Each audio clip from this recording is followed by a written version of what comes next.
அனைவருக்கும் வணக்கம். இந்த வீடியோ பதிவில் நம்ம பார்க்கக்கூடிய விஷயம் என்ன அப்படின்னா, பேய் படங்கள் பார்க்குறது வந்து நமக்கு பயமாக இருந்தாலும் ஜாலியாக கண்ணை மூடிட்டு ஸ்கிப் பண்ணியாவது அந்த பேய் படத்தை வந்து பார்த்துடுவோம். அந்த பேய் படம் பார்த்து முடிச்சதுக்கப்புறம் அன்னைக்கு நைட்டு பேய் இங்கே இருக்கிற மாதிரி இருக்கும், பேய் நம்ம பக்கத்தில் வர்ற மாதிரி இருக்கும், இல்லை இந்த ரூம்லேருந்து அந்த ரூம் யாரோ நடந்து போன மாதிரி இருக்கும். ஸோ அதே மாதிரி ஒரு எக்ஸ்பீரியன்ஸ் கொடுக்கக்கூடிய வீடியோ தான் இது.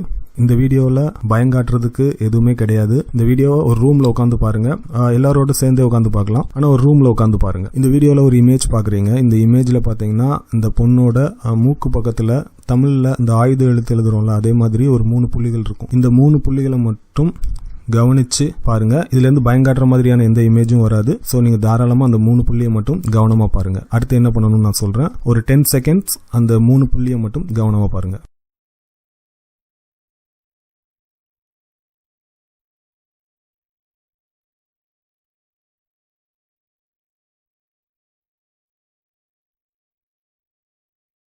இப்போ உங்கள் கழுத்தை அப்படியே மேலே திருப்பி மேலே அந்த சவுத்தை பாருங்கள்.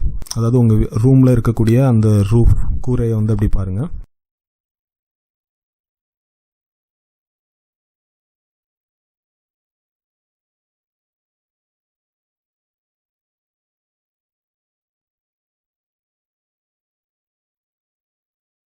இப்போ நீங்கள் ஒன்று பார்த்துருப்பீங்கன்னு நினைக்கிறேன். ஸோ பார்த்துருந்தீங்க அப்படின்னா என்னன்றதை கமெண்ட் பண்ணுங்கள். பார்க்கல அப்படின்னா திரும்ப முயற்சி பண்ணி பாருங்கள். எல்லாரும் ஒரு விஷயத்தை பார்க்கலாம். உங்களுக்கே ஷாக்காக இருக்கும் எப்படி நடந்ததுன்னு. ஸோ இதில் என்ன லாஜிக்கில் இது ஒர்க் அவுட் ஆகுது அப்படின்றதே நமக்கு தெரியாது. பட் ஒரு இன்ட்ரெஸ்டிங்கான ஒரு விஷயம் அப்படின்றதுனால சொன்னேன். நன்றி.